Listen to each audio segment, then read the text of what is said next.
So, yes, we are. So How's cool. that? It's great. A little Doing crooked. awesome. Oh, you're fine. You're doing just fine. So I'm making people seasick moving the computer.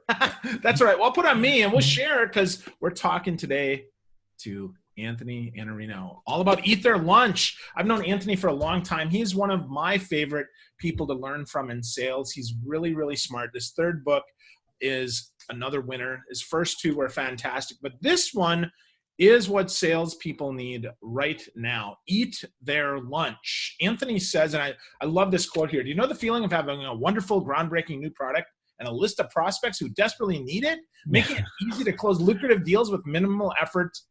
Neither do I. And that's no joke. So we are going to talk today about eating their lunch. But Anthony, are you getting your lunch eaten, or are you eating some lunch these days? What's going on? I just had some lunch, and I'm at a flat, and I had something I shouldn't have probably eaten, but it was all I had. So I did have a little bit of lunch. It was like a tiny rice cake that my wife left here for me with peanut butter. So that's all I had for lunch. What's funny is you and I have known each other since 2010. Yes. And Wow. it was SobCon. And I remember, like, who is this guy that everybody knows? I mean, and everybody that walked in is like, oh, Phil, they're hugging him. And I'm like, how do I not know this guy? I got to meet this guy. Because literally there was probably 300 people there? Yeah. And 299 of them already knew Phil. And then there was me. And I'm like, I got to meet this guy. Well, Chicago, 2010. Yeah, I'll never forget. I totally remember that. Absolutely. It was very fortuitous. It was upstairs was it DePaul, I want to say. Yeah. So, yep. So I totally remember that, of course. So we met and became fast friends. And now, I mean, now you're like famous, and now I get time with you, which makes me really happy because, Anthony, I mean it, man. You're one of the only newsletters that when I actually get time to read, I read it. Oh, thank you. That says something because, there's a lot of crap out there, man. And I'll say, so your article about Red Ocean, by the way, the Red Ocean strategy instead of Blue Ocean strategy, which I read, good book, 15 years ago, 20 years ago, but you're talking about a Red Ocean strategy. So what does that mean, Anthony? I love that. It's my favorite thing. When I saw that they came out with another book while I was writing this book, it was Blue Ocean Shift. And it's so smart. It's be Uber. Even though they have Lyft now, so they have a war going over for lunch right now too, or be Netflix or be Airbnb. Come up with some innovative strategy where you disrupt the whole market and you have no competitors.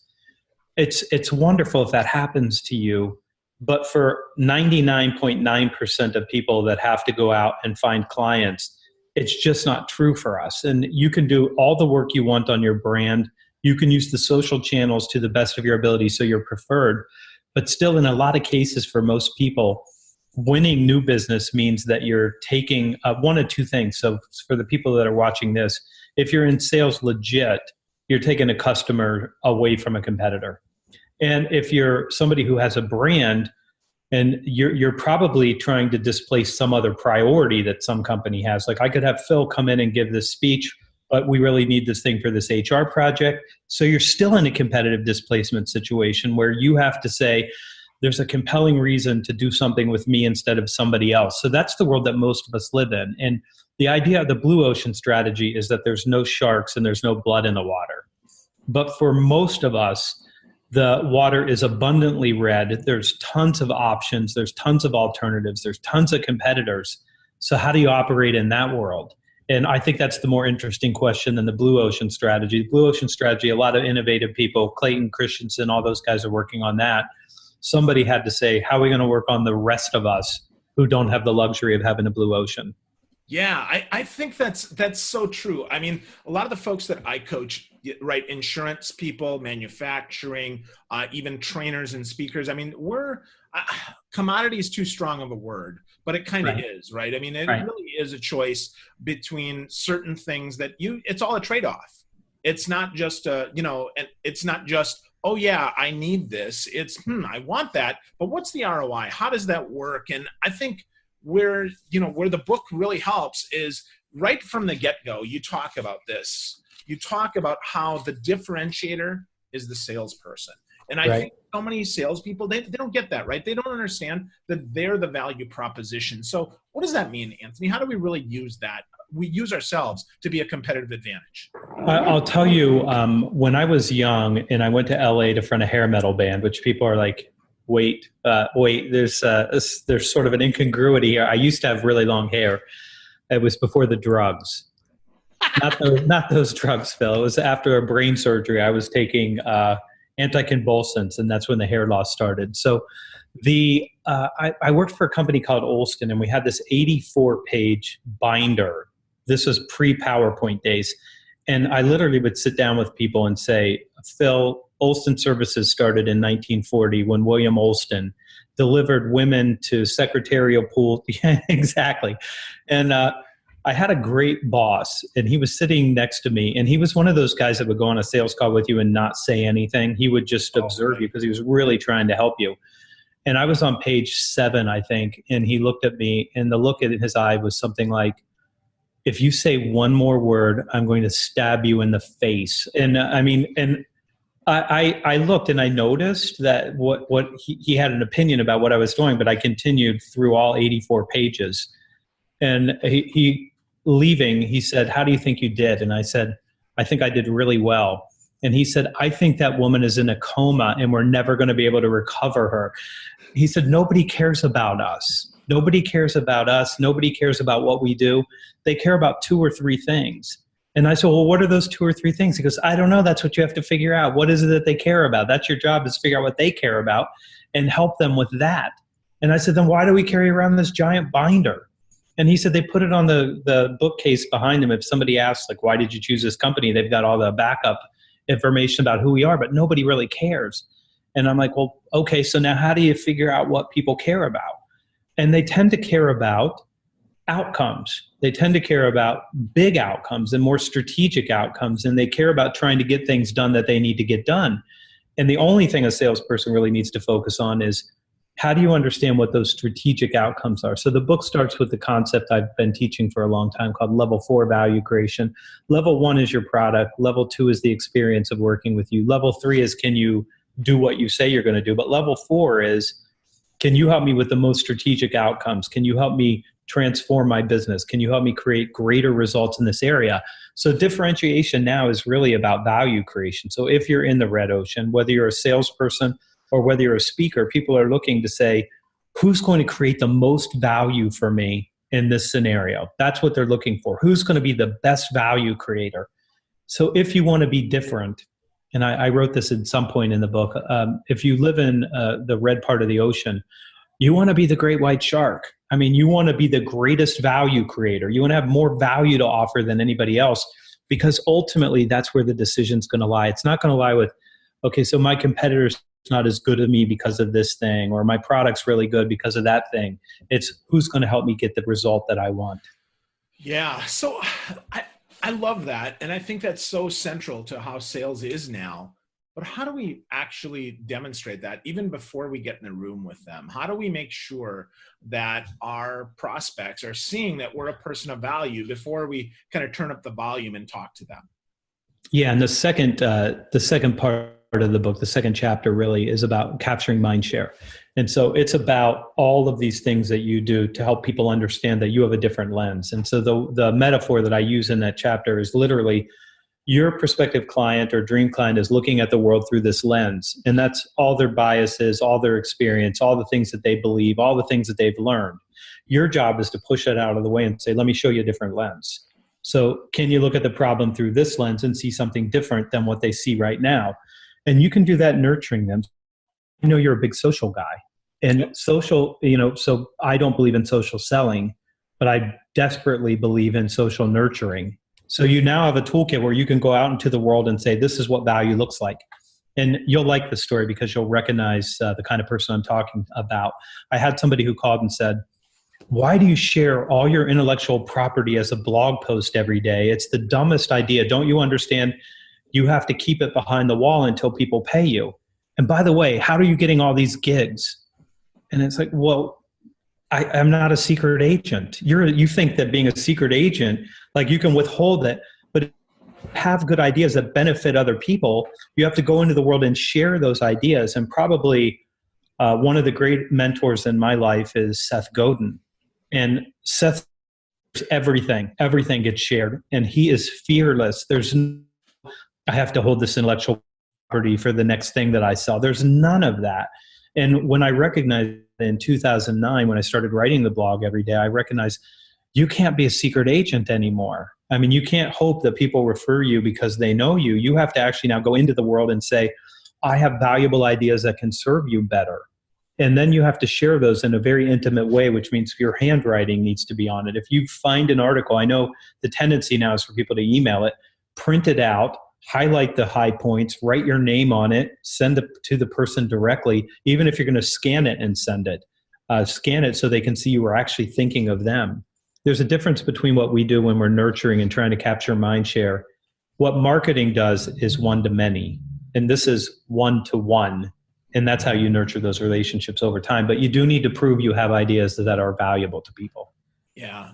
Awesome. I completely agree. I mean, that is what makes the difference. It is now a one-to-one game more than ever before. Our goal is not to get to 1 million people, which is where some people, I think they've been trained. It's all about big numbers. I got to make 1,000 dials today. And it's not about that. It's really about the right dials, the right conversations, the right nurturing, that we have that. But you said something that I want to dig on there. You said, I don't believe in social selling. I believe in social nurturing. What does that mean, Anthony? What is social selling to you, and what is social nurturing? So there's a lot of people that early on, and I never see social selling. I never see those words together anymore. And I don't. And I don't think it made sense at the time, because you're not trying to sell them anything in this. You're not. And so they would say the first rule of social selling is don't sell. Well, then it's not selling. Okay, good. So we agree on that. It's not selling. You're trying to nurture the relationship. You're trying to add value without making a claim on any value. You're trying to connect with people, which is what the social stuff is, 100% in agreement. But it's not prospecting, it's nurturing. It's above the funnel. You're not making an ask there. And then where people get this concept wrong, and where I think I'm right and everybody else is wrong on this because of LinkedIn, people connect with me within 4 seconds. They've sent me a pitch that's 4 paragraphs long with a calendar at the bottom to say book time on my calendar. So I'm supposed to actually pursue you instead of you pursuing me. And the first rule of social selling is don't sell. And the first thing they start doing is pitching. No, we don't have the relationship for you to withstand a pitch. I always go back to Covey's masterwork, 7 Habits of Highly Effective People. And he talked about the emotional bank account. And with human beings, you have to make enough investments that you can make a withdrawal. Well, you show up on LinkedIn, you connect with somebody, 4 seconds later, you pitch them to click a link to schedule with you. You don't understand human relationships. You don't understand how this works. You just give. And Phil, you know this. I mean, we're doing a podcast right now. This is give. We're not asking anybody to buy anything. We're not sending them out to do anything. There's no sale here. This is give. And that we believe, and I know you well enough to know you and I both are aligned on this. We believe that you just give and give and give, and then people do things because you've given, you've made the deposits in the relationship. But that's true in hardcore B2B sales too. You nurture relationships, you help give people a new view of things, and they decide it's time to work with somebody that they trust to do that with, and it ends up being you.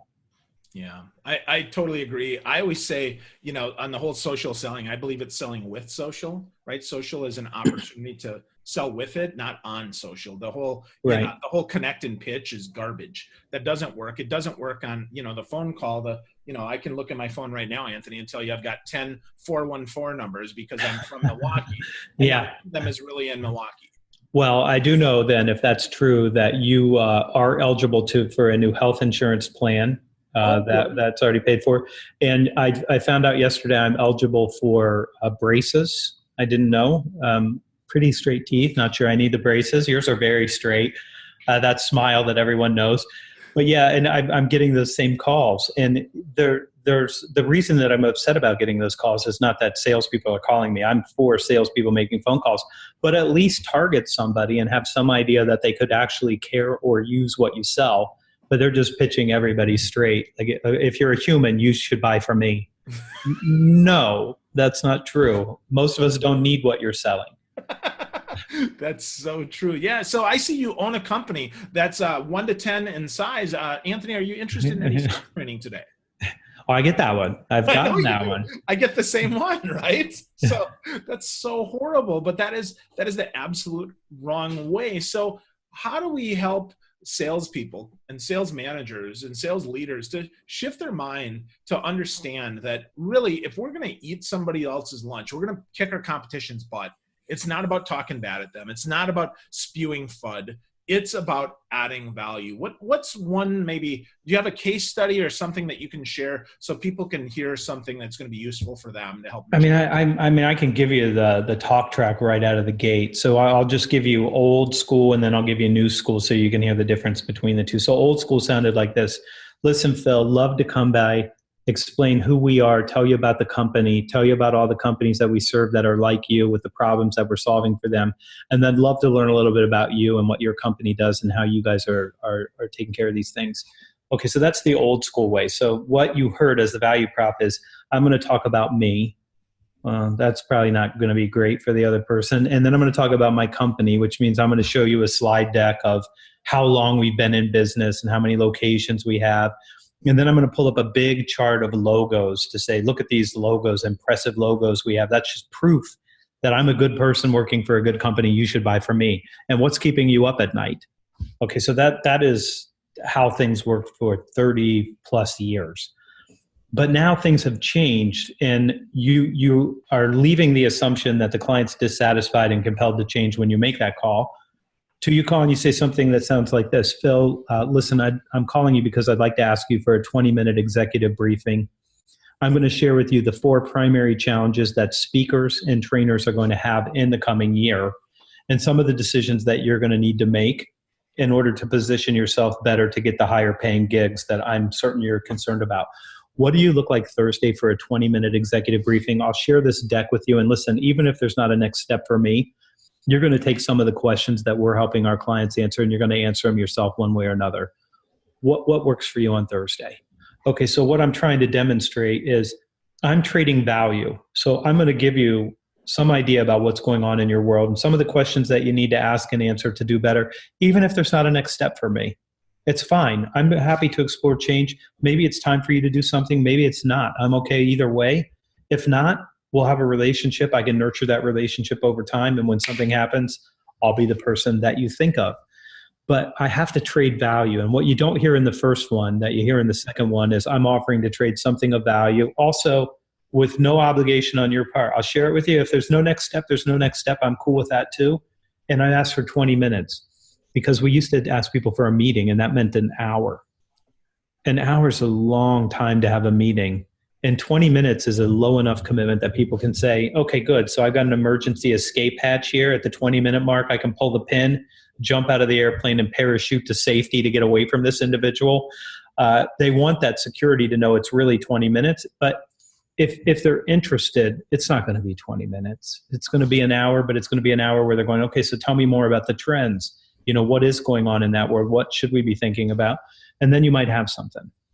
Yeah, I think that's so valuable and such an excellent juxtaposition of the way it was and sadly still is for some, and the way it could be, and a better hope for the future if we focus on the other person instead of ourselves. And I think that's really where, kind of eating their lunch, I would say, I'm going to give you my lunch. I think that could be another good title for the book, because that's really what it is, right? If I'm going to give you value, Anthony, you said you're hungry. Here's my lunch. I want you to eat first. And maybe you're never going to buy me lunch. That's okay, because I'm happy knowing that you're full.